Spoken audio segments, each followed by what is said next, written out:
स्वान्नाम स्मरणान मूढ़ा सर्वशास्त्र विवर्जिता सर्व पापाब्धि मुक्तिर्य सगच्छेत परमं पदम। जो स्वनाम अपने आराध्य देव के नाम का निरंतर जप करता है, कुछ ज्ञान उसको नहीं है।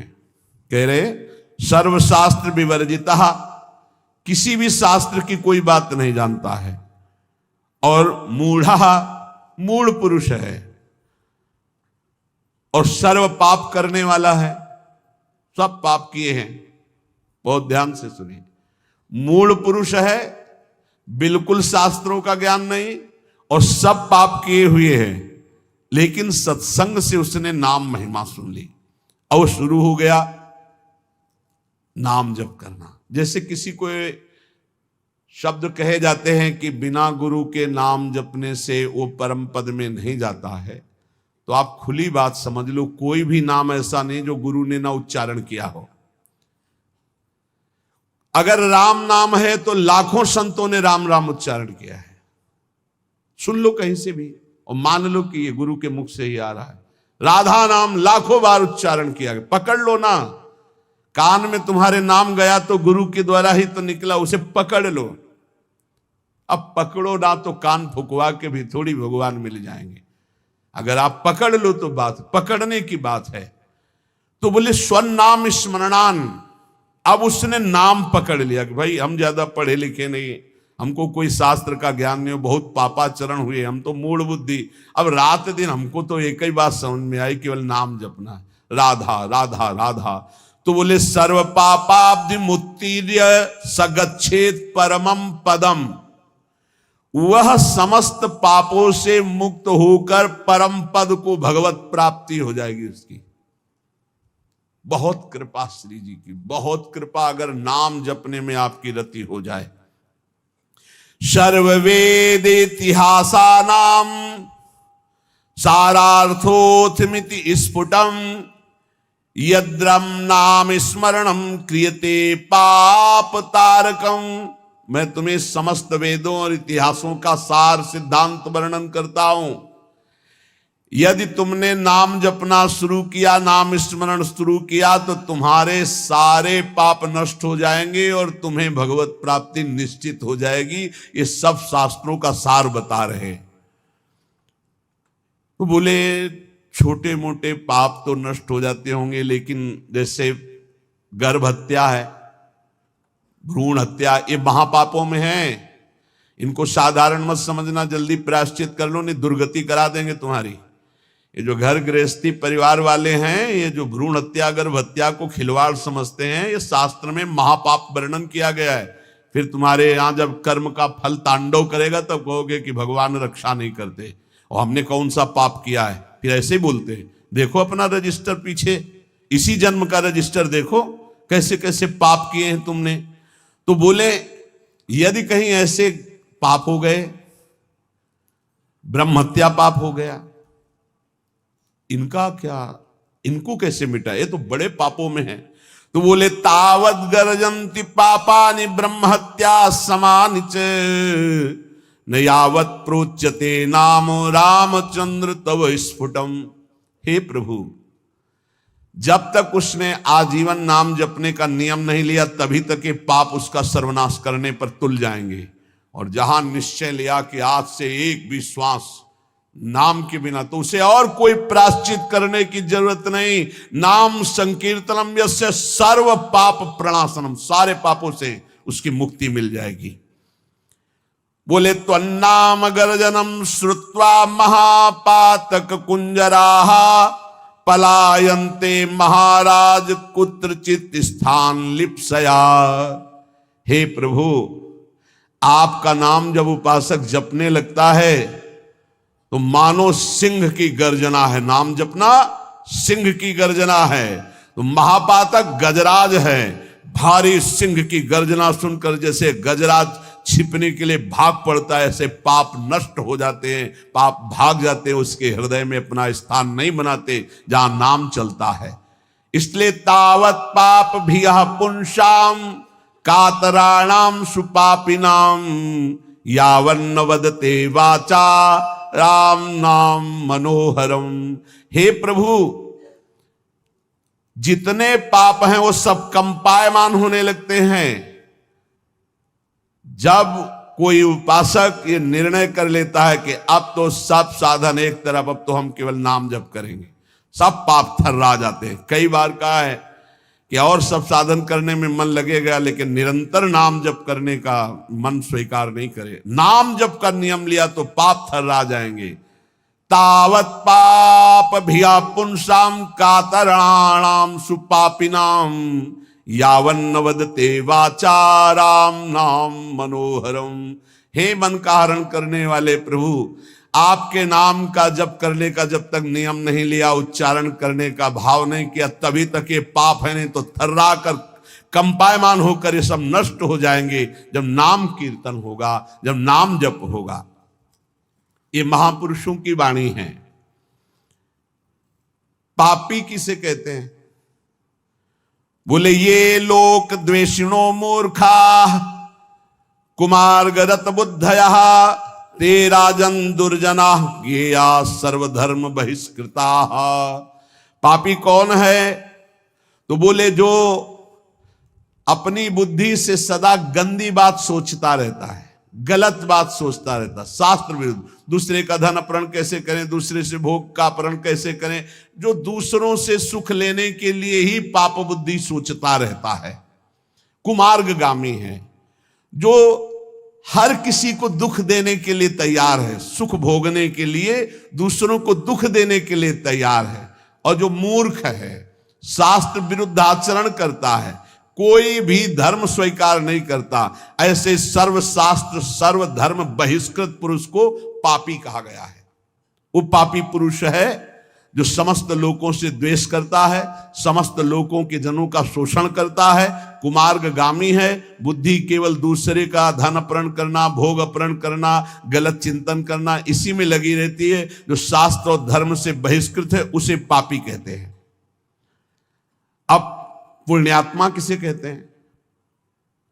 कह रहे कि धर्माधर्म विवेकेन वेद मार्गानुसारिणः सर्वलोक हितासक्ता पुण्यात्मा परिकीर्तिता।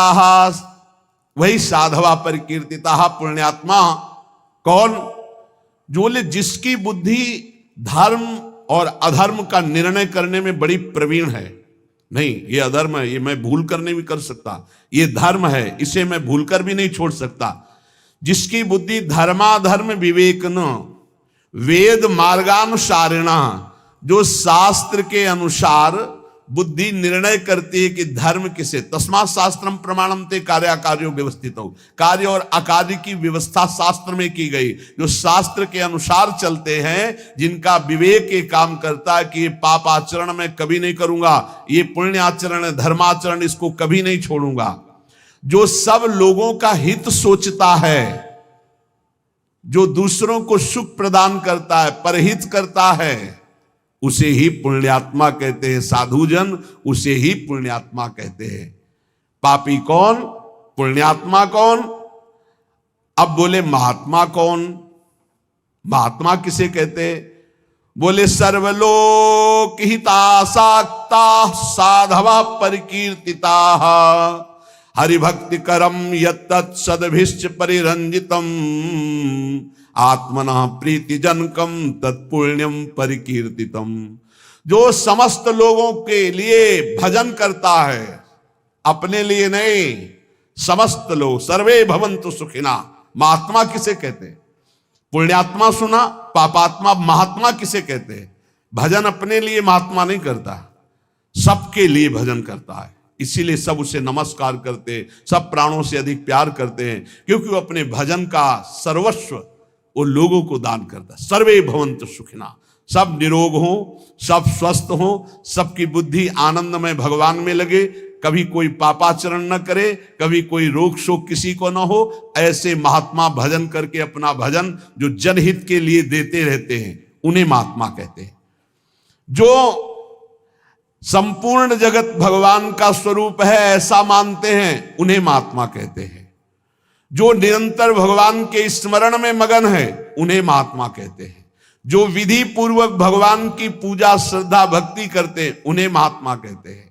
और जो समता शत्रु मित्रेषु वसित्वं च तथा नृप यदृच्छा लाभ संतुष्टि सशांति परिकीर्तितः, वही महात्मा है जो शत्रु और मित्र में समान भाव रखता है, जो अपनी इंद्रियों को बस में रख के कभी भूल कर भी कोई पापाचरण नहीं करता, और भगवान की इच्छा से जो दुख सुख मिल जाए उसे गंभीर भाव से सह जाता है। ऐसी परम शांति स्थिति जिसको प्राप्त हो चुकी है उसे महात्मा कहते हैं।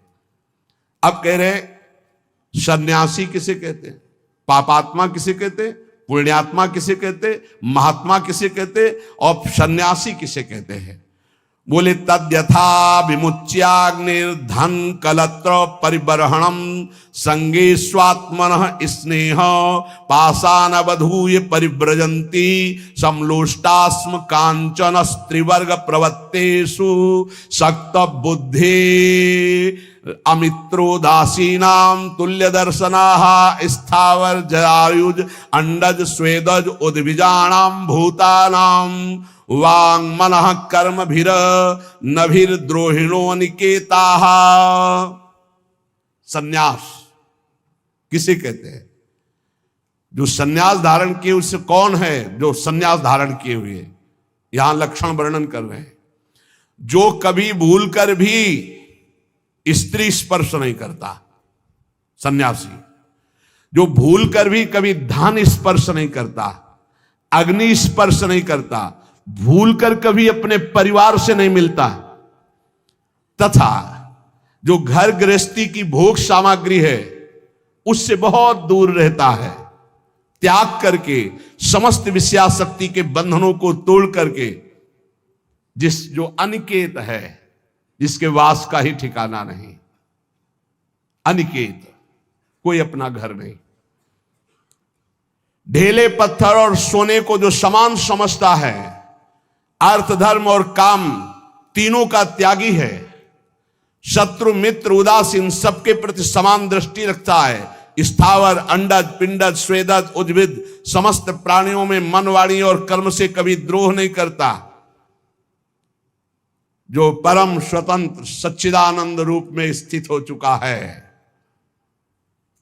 अगर किसी गांव नगर आदि में गया तो किसी देव मंदिर में टिके या नगर के बाहर किसी वृक्ष के नीचे,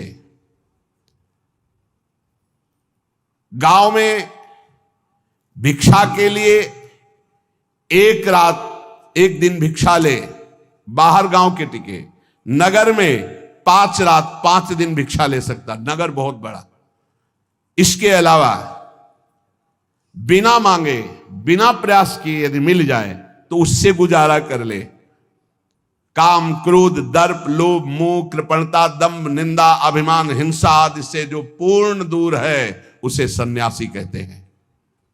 जो भूल कर भी धन का स्पर्श नहीं करता, स्त्री का स्पर्श नहीं करता, परिवार से संबंध नहीं रखता, समस्त बंधनों को तोड़ करके परम स्वतंत्र समदर्शी होकर विचरण करता है। गांव में 1 रात 1 दिन भिक्षा, नगर में 5 रात 5 दिन भिक्षा। गांव में टिकना है तो गांव के बाहर वृक्ष या मंदिर में, नगर में तो नगर के बाहर। कभी किसी के घरों में टिकने के लिए शास्त्र आज्ञा नहीं देता कि उनकी सैयाओं पर। ऐसा हमने देखा है, महात्माओं को स्कूल में टिक गए या बाहर कोई ऐसा निवास स्थान है एकांत सेवन, और रात्रि में कब निकल गए पता नहीं चला। सच्चे संतों को देखा वो ये भी नहीं बताते थे कि सुबह चले जाएंगे, आराम से सहन के जब दोबारा देखा गया तो तखत खाली मिला, उठे ही नहीं। बड़े ही वीतराग परमहंस। संन्यास धर्म बहुत उच्च कोटि का है, समस्त आश्रमों का गुरु धर्म है। जैसे ब्रह्मचर्य, गृहस्थ, वानप्रस्थ और सन्यास, ये चतुर्थ हर आश्रम का गुरु आश्रम माना गया है सन्यास। अब इसमें जो पद्धति है उसके अनुसार चले तब वो उच्च कोटि की उस स्वरूप स्थिति को प्राप्त होता है। जो संपूर्ण षड्भावादि विकारान यो देहे पश्यति नात्मनि, शरीर के 6 विकार हैं, ये मेरा स्वरूप नहीं है। कल एक प्रश्नकर्ता एकांतिक में प्रश्न कह रहे थे कि कोई कहता है मैं ब्रह्म हूं, कोई कहता है मैं भगवान हूं, कोई कुछ कह रहा है, ये सब ठीक है क्या? मुझे तो सब ठीक नहीं लगता, क्योंकि मुझे तो कहीं अनुभव नहीं होता कि मेरे अंदर भगवान है, मेरे अंदर ब्रह्म है। अब ऐसे लोगों को क्या बतावे? इतने लोग बैठे हो, अपने को देखा है तुमने आज तक? ईमानदारी से बताना, धाम में बैठे हो, भगवान को देखा है, ब्रह्म का अनुभव किया, ये तो बहुत ही बात ऊंची है। आप अपने को देखा है? तो कहोगे हाँ देखा है। कहां देखा है? बोले शीशा में देखा है। यही कहोगे। 3.5 हाथ का शरीर है, कोई 10, 20, 50 हाथ नहीं है। एक कमरा में होता, ढूंढना है तो बहुत समस्या थी कि भाई बड़ा कमरा है, बहुत छोटा कमरा है ये, 3.5 हाथ का। अपने हाथ से नाप लो। इस कमरे के अंदर एक और कमरा है, उस कमरे के अंदर एक और कमरा है, और उससे अलग आप बैठे हुए हो। बोलो आपने देखा अपने आप को? पहले कमरे को देखा है, बाहर वाले, जैसे घर, बड़ा मकान, फिर उसके अंदर एक कमरा, फिर उसके अंदर नीचे की तरफ एक गुफा, उस गुफा में बैठा हुआ है निर्लेप रूप से तू। देखा अपने को? त्वम आसी देखा? वो नहीं देखा तो फिर तुम क्या ब्रह्म को देखोगे, क्या भगवान को देखोगे? अपनी चमड़ी को देखो कि गोरी है कि काली है, बस यही शीशा में देखो, और क्या देखोगे? बात करते हो ब्रह्म ऋषियों की बात की अवहेलना करते हो। कोई भी मार्ग थोड़ी गलत है कि भला जीव ब्रह्म कैसे हो सकता है? तो ब्रह्म जीव हो सकता है ना, ब्रह्म जीव हो सकता है तो जीव ब्रह्म क्यों नहीं हो सकता? ब्रह्मविद ब्रह्मवि भवति। अज्ञान की बातें मत करो, जहां हो वहां से बहुत ऊंची जगह की बात करते हो।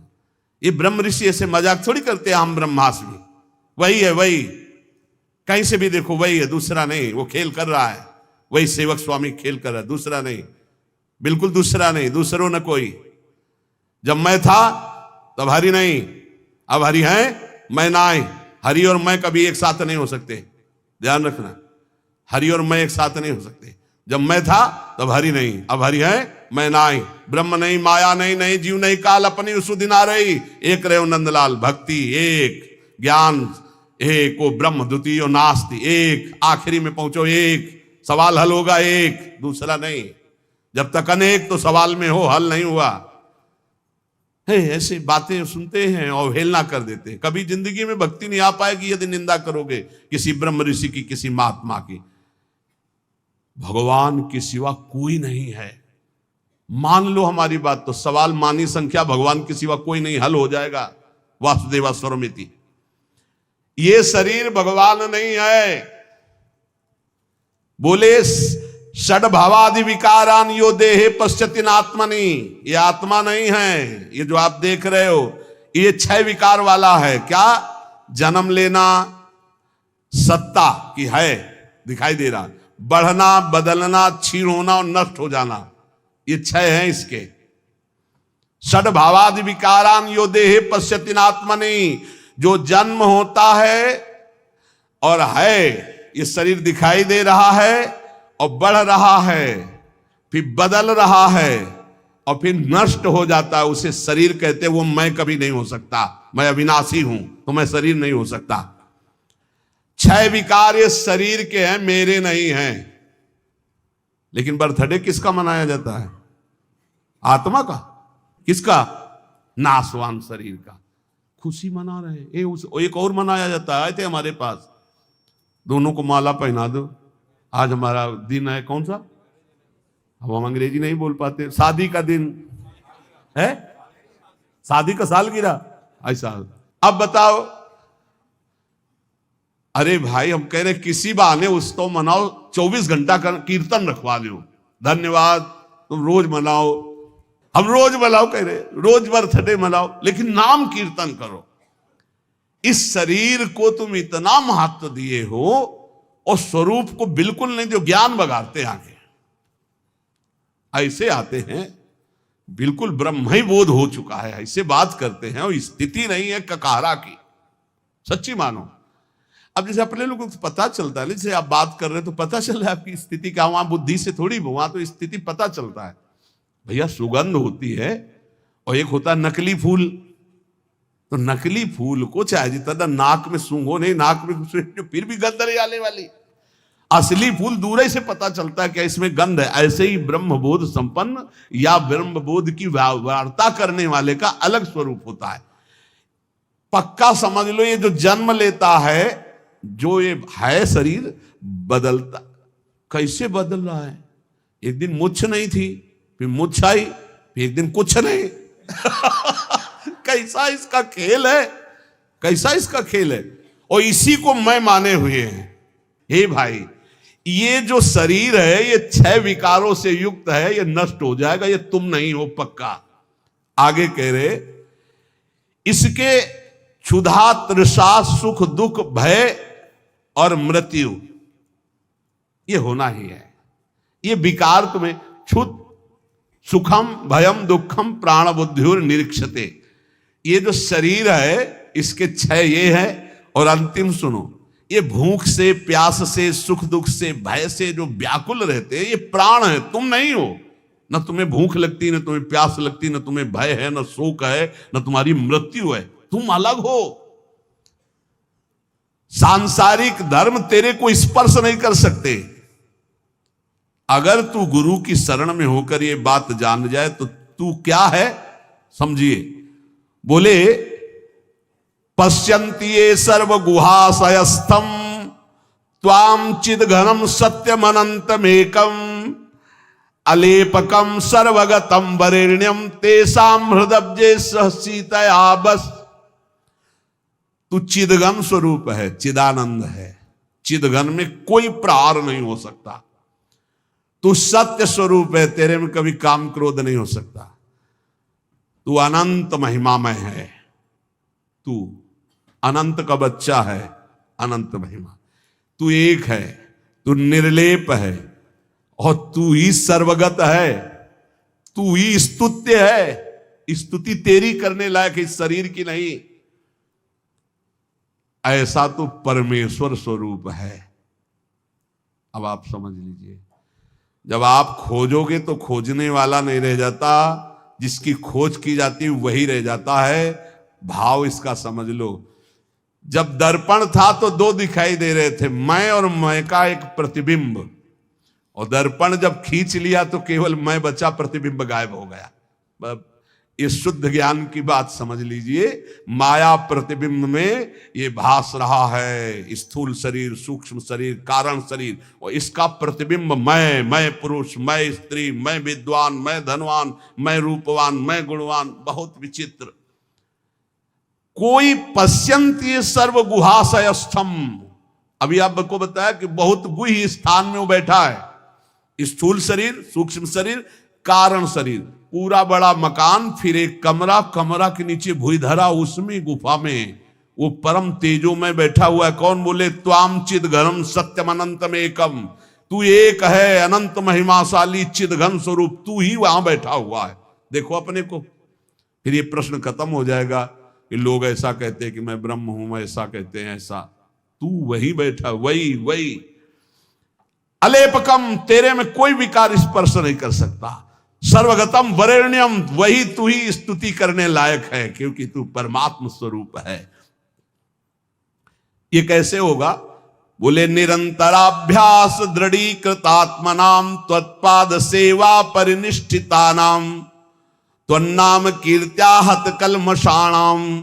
जो लोग निरंतर ये अभ्यास करते हैं, नाम जप कर रहे हैं, शरीर के सुख दुख को अपना नहीं मानते, सह रहे हैं। बहुत सच्ची बात समझ लो। नाच पड़ोगे, इतना आनंद आ जाएगा। भगवदानंद अभी पाया ही नहीं, इसीलिए विषयानंद में मन जा रहा है।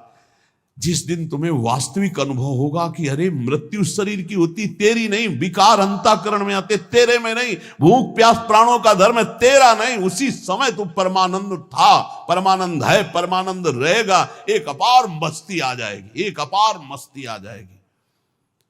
जैसे 1-1 रुपया मांगता फुटपाथ में आदमी घूम रहा हो, अचानक उसको उसका मित्र आके बता दे, तू तो युवराज है चक्रवर्ती सम्राट का। नहीं, मैं युवराज कैसे हो सकता? चल अभी परिचय दिलाता हूं। और डीएनए चेक करवाया राजा का और उसका, युवराज का, मिल गया डीएनए। और तत्काल उसको युवराज पद जो था वही मिला। अब बोलिए उस फुटपाथ के भीख मांगने वाले राजकुमार की पदवी जब प्राप्त हुई तो उसको कैसा आनंद होगा। हमारा और हरि का डीएनए एक है, नहीं है? देखो ना, ममई वांसो, भगवान कह रहे ना, ईश्वरं सजीव अविनाशी और चेतन अमल सहज सुख राशि, जो आनंद सिंधु सुख राशि। सुख राशि, सुख राशि डीएनए मिल गया, अविनाशी अविनाशी डीएनए मिल गया हमारा भगवान का। अब हम भगवदानंद का साम्राज्य प्राप्त कर लिए। समझ लो, सच्ची बात समझ लो, बहुत गूढ़ विषय है। सोई जानई जेहि देहु जनाई, और आगे वाली बात, तो जानत तुम्हें हुए जाई। कुछ नहीं, नाटक मंच पे नाटक मिला था और नाटक की जगह हम सत्य मान गए, बस ये बात हो गई। नाटक मंच के पहले कौन था? बोले मैं। तो जब नाटक मंच पे पहले जो मैं था उसको तुमने याद क्यों नहीं किया? नाटक मंच में जो जोड़ा गया उस मैं के साथ क्यों जोड़ लिया? बोले क्या जोड़ लिया? बोले मैं स्त्री, नाटक मंच में स्त्री भेजा गया तो मैं में केवल रहता स्त्री भाव के ले आया। मैं के साथ जो जोड़ा गया वो सब बंधन, मैं विद्वान, मैं धनवान, मैं कुलवान, मैं स्त्री, मैं पुरुष, मैं अमुक, मैं शुद्ध ब्रह्म, और मैं के साथ जोड़ा गया वह शुद्ध माया। बस यही हटाने के लिए साधना मिली है। चाहे सेवक सेव्य भाव से हटाओ, चाहे नाम कीर्तन से हटाओ, चाहे भजन से हटाओ, चाहे ज्ञान से हटाओ, बात एक ही है। माया हटी तो एक ही बचा, जो शुद्ध बुद्ध भगवान का स्वरूप है। हे प्रभु, जो निरंतर अभ्यास करता है चित्त का आप में लगाने का, जो सर्वदा चरण सेवा में लगा रहता है, और जो आपका नाम जप करता है, तो आपका निवास गृह का परिचय मिल जाता है। कहां आप निवास कर रहे हैं? बोले पश्यंत ये सर्व गुहाशयस्थम, भूधरा के अंदर ये मकान, मकान के अंदर कमरा सूक्ष्म शरीर, और कमरे के अंदर भूधरा कारण शरीर, और उसके अंदर बैठा हुआ है वो परमात्म तत्व। वहीं से पूरा का पूरा संचालन हो रहा है। स्थूल सूक्ष्म कारण सब कर परम प्रकाशक जोई। कुछ अंतर नहीं, कुछ अंतर नहीं। समुद्र और समुद्र की तरंग में कोई अंतर नहीं। वायु विकार हटा तो समुद्र ही समुद्र। जब पहले केवल प्रभु थे, बाद में भी केवल प्रभु रहेंगे, तो बीच में केवल प्रभु ही है, कोई है नहीं। तू अपने शरीर को मैं मानकर प्रभु से अलग समझ रहा नहीं, इसको हटा और देख, तू भी उसी एक समुद्र की लहर है और कुछ नहीं है। जिसके प्रभाव से मैंने आपको जाना, मैं उन गुरुदेव के चरणों की अपार महिमा को नमस्कार करता हूं। बस गुरु चरण कृपा से ही जाना जा सकता है। इसलिए खूब नाम जप करो, कोई अधर्माचरण न बनने पावे। इस जीवन में मुझे भगवत साक्षात्कार हो जाए, प्रियालाल के लिए रोना आ जाए, प्रियालाल मेरे नेत्रों के सामने आ जाए, यही परम लाभ है। शिष्य चर्चा आगे।